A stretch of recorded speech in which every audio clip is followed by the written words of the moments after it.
आज मैं कुछ ऐसे खास एक्सपीरियंस को शेयर करने का प्लान किया जो अक्सर इंश्योरेंस एडवाइजर को सुनने को मिलता है, जो कि बहुत कड़वा लगता है, अच्छा नहीं लगता है। चूंकि मैंने भी 12 साल तक एडवाइजर के रूप में काम किया है और जो भी ये कड़वा शब्द बोले जाते हैं कस्टमर के थ्रू या आम आदमी के थ्रू, जो कि रियल में कड़वा होता है, जबकि सच्चाई ये है कि जो किया है एडवाइजर उसके लिए किया है।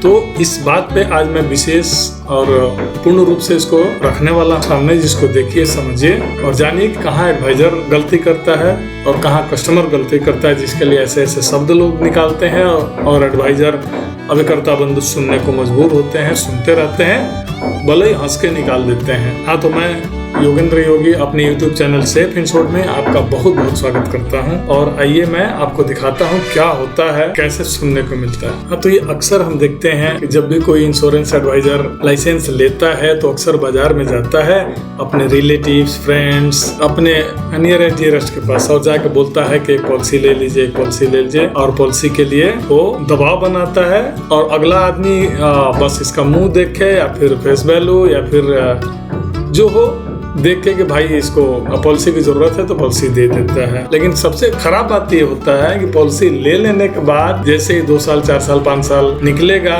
तो जरूर कहेगा वो हमको फंसा दिया आपने, जबकि ये हमको समझ में नहीं आता है कि एडवाइजर किसके लिए बीमा आपका हो रहा है कि एडवाइजर का हो रहा है। यही हमको बार बार को छोड़ता है, जबकि पूर्ण रूप से लाभ इसका लेता है कस्टमर ही हर बात में। बस एडवाइजर एक अपनी बेरोजगारी दूर करने के लिए कहीं अगर इंश्योरेंस एडवाइजर का काम किया और बहुत कठिन परिश्रम करता है एक पॉलिसी लेने के लिए, और उस बीमा लेने के बाद रिस्क कवर स्टार्ट होगा कस्टमर का, पैसा जमा होगा कस्टमर का, उसका हर लाभ मिलेगा कस्टमर को, लेकिन आखिरकार गाज गिरा दी जाती है एडवाइजर पे ही। क्यों कस्टमर को लगता है? यहाँ हमने सबसे पहली बात महसूस किया है कि एडवाइजर तो बेचारा परेशान रहता ही है, लेकिन कस्टमर को लगता है, हालांकि कस्टमर अंदर अंदर खुले रहते हैं कि हमको चलिए मेरा बीमा हो गया, लेकिन वीकनेस यहाँ ये रहती है कि एक तो बीमा बेचने के चक्कर में चाहे इस एजेंट को इनके अधिकारी नीड बेस्ड सेलिंग कैसे की जाती है, आदमी की जरूरत कहाँ है बीमा, इसके लिए नहीं बता के बस ये बोल दी जाती है, 2-4-10 प्लान बता दी जाती है कि ये 10 प्लान की तो बात ही नहीं, 1-2 प्लान बताई जाती है, एक मनी बैक प्लान है और एक इंडोमेंट प्लान है, इसको बेच डालो, इससे तुम्हारा काम चल जाएगा। जबकि इसको कभी भी रूप से ट्रेंड नहीं किया जाता है कि किस तरह का, किस व्यक्ति को कितने रुपए का प्लान दिया जाना चाहिए और आदमी की जरूरत के अनुसार इंश्योरेंस पॉलिसी होना चाहिए। बस सबसे बड़ी यही रीजन है कि आदमी कहीं ना कहीं कह देता है कि तुमने हमें फंसा दिया। तो यहाँ देखते हैं कि कस्टमर अपना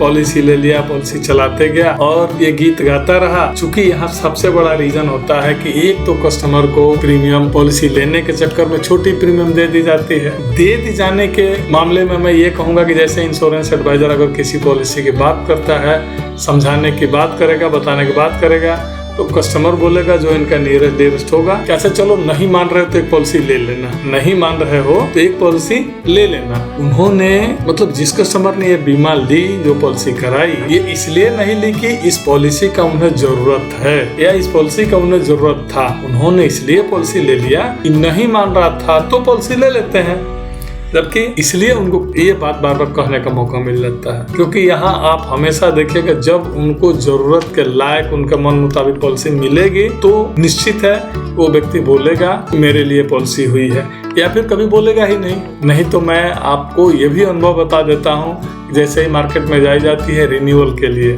जबकि IRDAI नॉर्म्स के अनुसार रिन्यूअल लेना मेरा काम नहीं है, किसी भी एजेंट का रिन्यूअल लेना उसका ऑथराइज नहीं है और रिन्यूअल लेने के लिए, लेकिन वो बार बार कस्टमर के पास सर्विसिंग के लिए जाता है कि अगर मैं उनके रिन्यूअल के लिए और भी जीवन में अगर कोई समस्या आती है तो समाधान के लिए मैं हर समय में खड़ा रहता हूँ, तत्पर रहता हूँ, तो मुझे और भी आगे पॉलिसी देते रहेंगे। इस लिहाज से एडवाइजर रिन्यूअल के लिए हर बात के लिए जाता है। तो अनुभव बताता है कि जैसे ही आप जाइएगा रिन्यूअल के लिए, आप देखे होंगे, आप देखिएगा 90% तो नहीं कहेंगे 50+% कस्टमर यही बोलते हैं, अच्छा रुको तुम्हारी रिन्यूअल दे देते हैं। जब हम एडवाइजर थे तो मैं अपनी बात बता दूं, हमसे जैसे ही लोग बोलता था कि रिन्यूअल आपका दे देते हैं, तो मैं यहाँ एक ही बात बोलता था, भाई रिन्यूअल तो मेरा है नहीं, पॉलिसी तो आपका आता है, नहीं तुम ही किए हो पॉलिसी, तो भाई रिन्यूअल दे देंगे तुमको। हम बोलते थे यदि रिन्यूअल मेरा है तो मैं रिन्यूअल खा जाता हूँ, तब कोई तकलीफ नहीं होनी चाहिए। मतलब यहाँ एक ही बात निकल के आती है कि उस कस्टमर को उस टाइम भी समझ में नहीं आता है कि पैसा मेरा है, या फिर है भी तो जानबूझ के आपको इस तरह कुछ बात कहना चाहता है। मतलब कि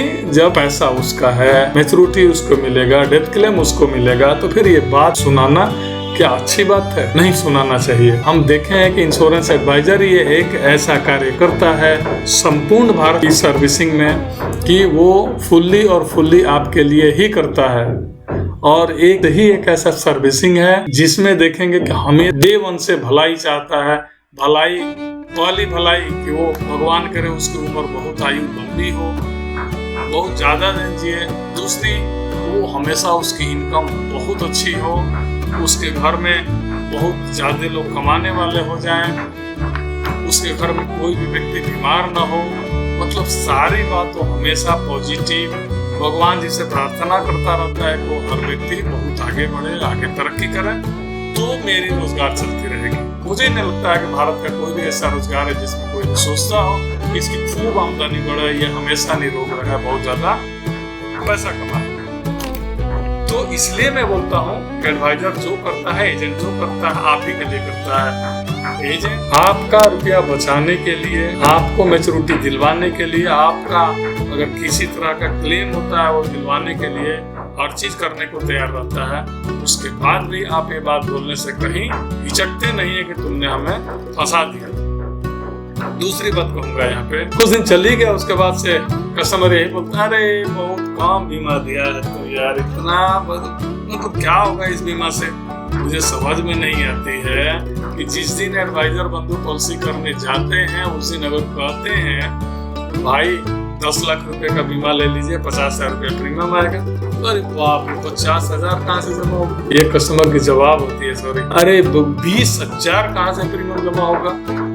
अरे भाई जब 20,000 नहीं दे सकते हैं, 50,000 नहीं दे सकते हैं, आपने तो पॉलिसी ली 20 साल की, 15 साल से ऊपर ही पॉलिसी लेते हैं, 20 साल 25 साल की। तो 20 साल के बाद आज आपने, अगर मैं LIC एजेंट की ही बात करूं, तो जब मैं LIC एजेंट था तो आज जब भी मैं बोल रहा हूँ भैया एक पॉलिसी ले लीजिए 20,000 की, मतलब कि 10 लाख 5 लाख समय छोड़ की इंश्योरेंस की, तो आप बोलते हैं कि ना जितना कम का हो एक प्रीमियम देखे, सबसे कम प्रीमियम वो दिखेगा मेरे लिए। मतलब क्या मेरी बात रखना है? सिर्फ अगर बात रखना है तो फिर आपने 10 साल बाद या 20 साल बाद आपने ऐसा क्यों बोलते हैं लोग कि इतना कम बीमा देने की क्या जरूरत है? आप उस समय बहुत ज्यादा देना चाहिए, जबकि समझाने जैसे ही अगर कोई समझाता है कस्टमर को तो समझने का नाम नहीं लेता है। अरे नहीं मान रहे थे यार, ले लेना एक पॉलिसी। तीसरी बात बताता हूँ, जो कारण होते हैं ये बोलने के लिए आपने फंसा दिया,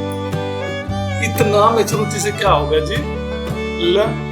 हमको समझ में नहीं आती भाई, जब आपने प्रीमियम ही इतना कम दिया है तो मैच्योरिटी जब 20 साल बाद आप लेने जाएंगे तो क्या आपको मतलब 10 लाख मैच्योरिटी मिलेगी? आपसे मैंने बार बार रिक्वेस्ट किया कि आप कम से कम 20,000 25,000 के 2,000 रुपया महीना बचाइए ना सर। यानी 25,000 भी अगर आपने 20 साल जमा किया होता तो आपका 5 लाख तो जमा होता। 5 लाख जमा होता तो मैं गारंटी के साथ आपको कह रहा हूँ, पूरा भी पॉलिसी होता तो 10 लाख रुपए तो मिल ही जाता ना भाई। तो ये भी हजम नहीं हुई कि अरे इतना ज्यादा प्रीमियम यार, सबसे कम वाला देखो। तो उस समय जबकि हिम्मत भी बांध के किया तो 5,000 का, जब 5,000 की पॉलिसी की आपने, जब आपने 20 साल चलाया तो आपका जमा कितना हुआ सर? 1 लाख रुपया। 1 लाख का कितना मिलेगा? 2 लाख, 2.25 लाख यही मिलेगा ना, चूंकि एक मुश्त आपने पैसा दिया नहीं। तो फिर ये भी आप कहना जायज बात नहीं है कि इतना ही मिला मुझे प्रीमियम मैच्योरिटी। चौथी बात ऑब्जेक्शन जो आप बुरा लगता है, देखिए आपको बता रहा हूँ कि जैसे वो मैच्योरिटी लेता है ना तो आपसे तो कहता ही है, 5 आदमी और लोगों से कहता है डुबा दिया मेरा पैसा, क्या कहे, बोला था कि इतना मिलेगा उतना मिलेगा, और आज देखिए नहीं दुगुने दिया 20 साल। अरे भाई मैं वही तो फिर से मैं वही बात बोलूंगा, जब गारंटी प्लान आपको बोल रहा था कि थोड़ा 20,000 25,000 50,000 के प्रीमियम लीजिए तो आपको हजम नहीं हुई, और जब वेरिएबल रेट ऑफ इंटरेस्ट लेंगे, मतलब जो बोनस रेट लेंगे वो वैरी करेगा हर साल, क्योंकि इसलिए कि सबसे कम प्रीमियम अगर आता है तो उसे वेरिएबल, और गारंटी में अगर देने की बात की जाती है तो आपको ज्यादा प्रीमियम लगेगा, ज्यादा प्रीमियम आपको हजम नहीं होता है, तो फिर आप बोलते हैं कि डुबा दिया मेरा। एक बात बोलते हैं आप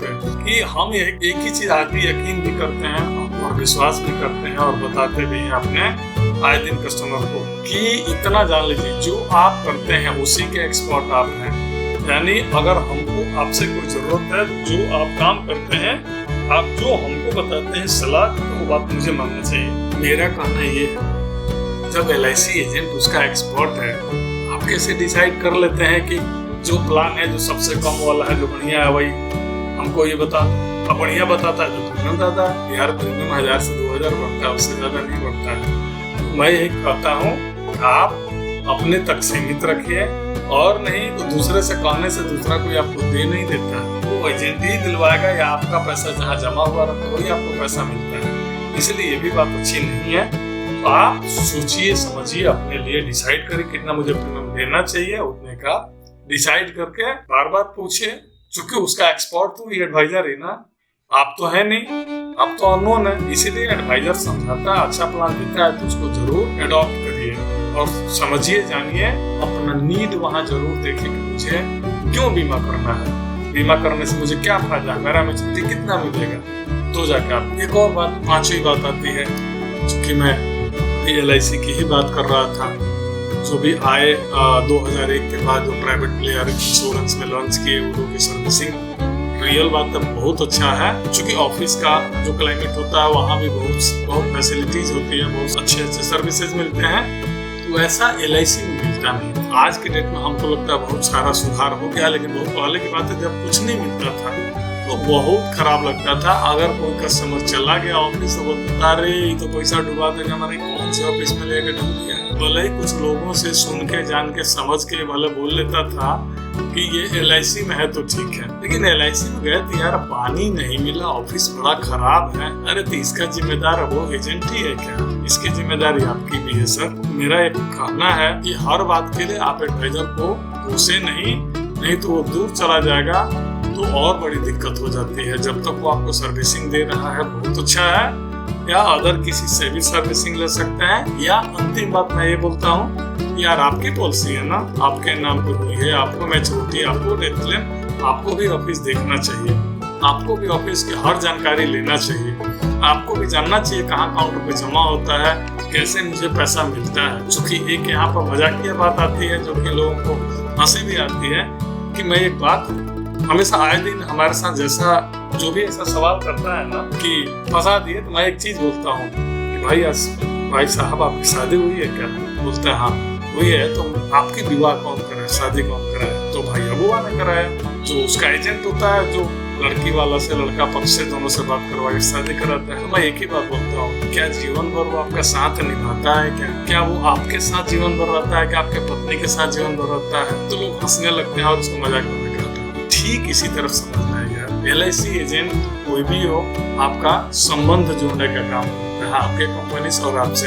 तो यार आपको भी छानबीन करना चाहिए कि कंपनी कैसी है, क्या इस पॉलिसी में है बेनिफिट, पूरा छानबीन करके ही लेना चाहिए। इसलिए नहीं लेना चाहिए कि योगेंद्र भाई बोले तो मैं पॉलिसी ले लेता। और एडवाइजर को भी खूब समझा देना चाहिए, समझने के लिए टाइम नहीं देता है तो फिर उसके लिए कोई कुछ नहीं कर सकता है। इसलिए मैं बोलूंगा कि एडवाइजर को, किसी भी एडवाइजर को, वो आपका एक तरह से लाइफ लाइन है, खुद काम आता है आपके साथ संबंध बना के। तो मैं बार बार बोलूंगा कि इस बात को सोचिए, समझिए, जानिए, और इस सारी बात कहने की जरूरत नहीं है। आगे भविष्य में क्या क्या प्लान करना है उनसे पूछिए, एडवाइजर से अपने, और फिर आगे अपना प्लान करिए। ठीक है दोस्तों, नमस्कार, जय हिंद, जय भारत। एक चीज आगे बोलेंगे कि भाई कम से कम सब्सक्राइब जरूर कर लीजिएगा और बेल आइकन ऑल को दबा के मेरा हौसला अफजाई करिएगा, क्योंकि जो भी मेरा अनुभव होगा इसको आप तक मैं पहुंचा सकूं अपने इस YouTube चैनल के माध्यम से। और इससे निश्चित है कि आपको बहुत बड़ा लाभ मिलेगा। कहाँ क्या क्या वीकनेस होता है पॉलिसी लेने में, क्या क्या हम जल्दीबाजी करते हैं, क्या क्या सवाल नहीं पूछते हैं, ये सारी बात की जानकारी होनी चाहिए आपको, तो भी जाके अच्छे तरीके से बीमा करता है। नमस्कार।